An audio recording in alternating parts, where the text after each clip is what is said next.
It's Wednesday again today. I hope you enjoyed this lovely story with Auntie Lily, and don't forget to subscribe to our YouTube channel. Hey kids, this is Auntie Lily. Thank you for tuning in, and thank you to your parents as well for allowing you to watch my channel. So today I just want to tell you something briefly about why I started my channel, and I'll tell you a little story. I was born and raised in Zambia. I am an African girl, an African woman, but live in the UK. And my passion lies in telling stories about Africa, the good stories about Africa. I've always wanted to know what African stories are out there. And I checked online, I checked everywhere, and I couldn't find any. So I found myself looking for more stories. Stories that will inspire young children. And I really wanted to know why certain things have happened in life. Now, this is a story of why a cheetah has spots on the cheeks. Do you know what a cheetah is? Of course you know. It's an animal in Africa. So I'm going to read you a story that's from a traditional Zulu story. And the title is Why the Cheetah's Cheeks Are Stained. Why does a cheetah have spots? Like you can see.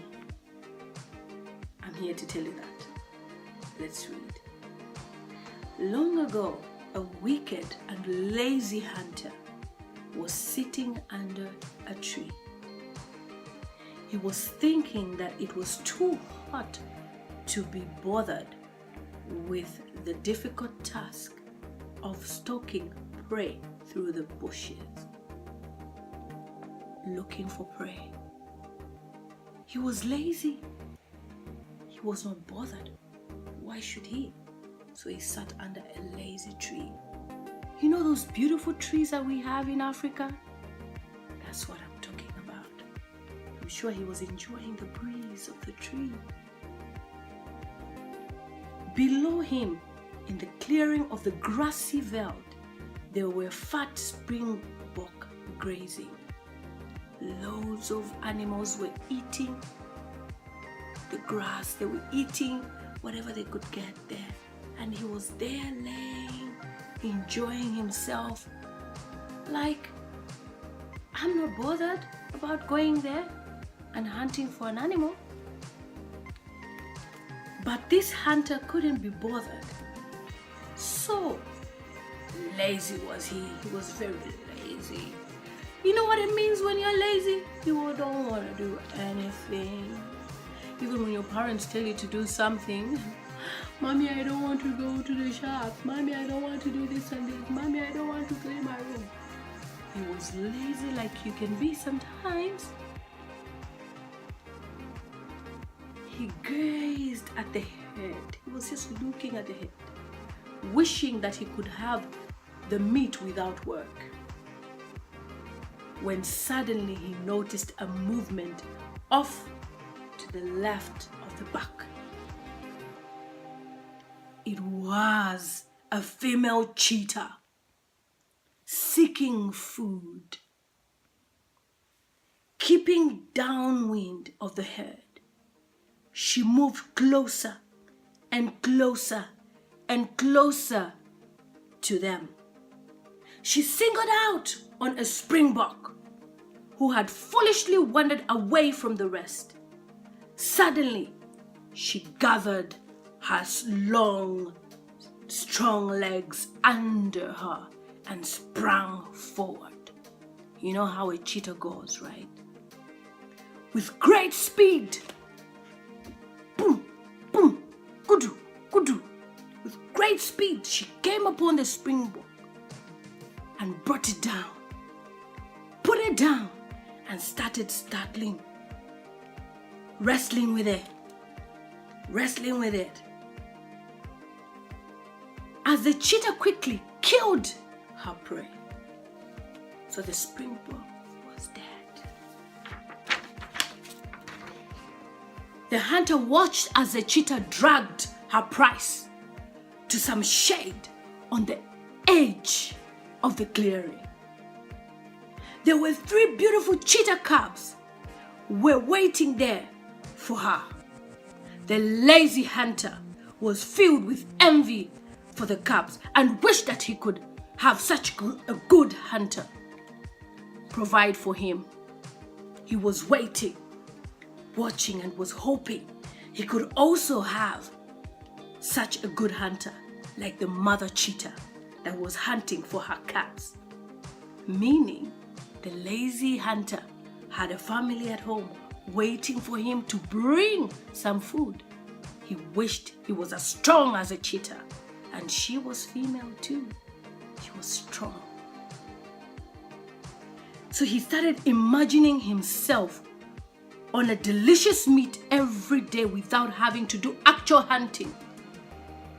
He would go and watch whatever is happening in the field and sit lazy without even seeing how he could hunt for his next feed. But he was there daydreaming and wishing he could just have meat just like that. Then he had a wicked idea.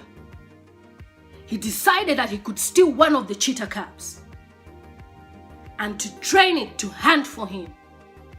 That was how lazy he was. He was thinking of this plan of how the cheetah could be hunting on his behalf. By stealing a cub? Let's see where the story goes. He decided to wait until Mother Cheetah went to the water hole late in the afternoon to make his move. He smiled to himself. When the sun began to set, the cheetah left her cubs concealed in a bush and set off to the water hole. Quickly, the hunter went to grab his spear and trotted down to the bushes where the cubs were hidden. There he found there were 3 cubs, still too young to be frightened of him or to run away. He first chose one. Then he decided upon another. And then he changed his mind again. Finally, he stole all of them, thinking to himself, 3 cheetahs would undoubtedly do a better job than one. He was selfish. When their mother returned half an hour later and found her babies were gone, she was broken-hearted.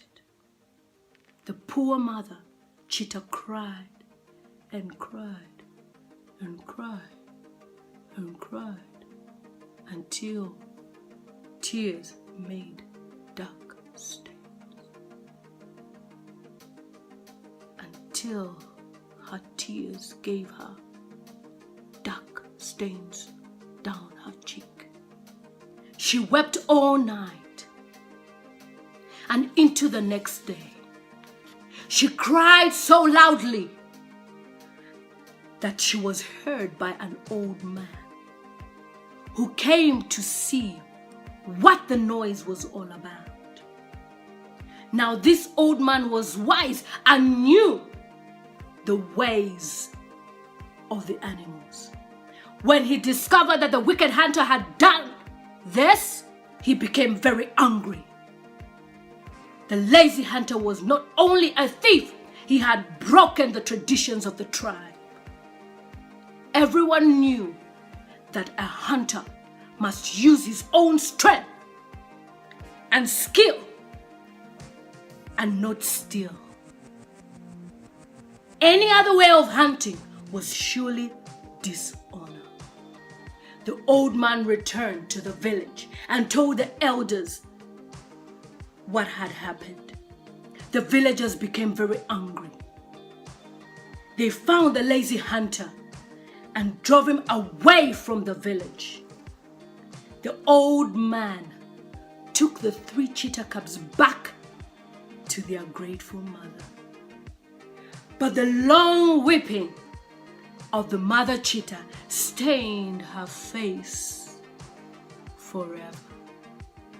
Today, the cheetah wears tear stains on its face as a reminder to the hunters that it would not be honorable to hunt in any other way which is not traditional.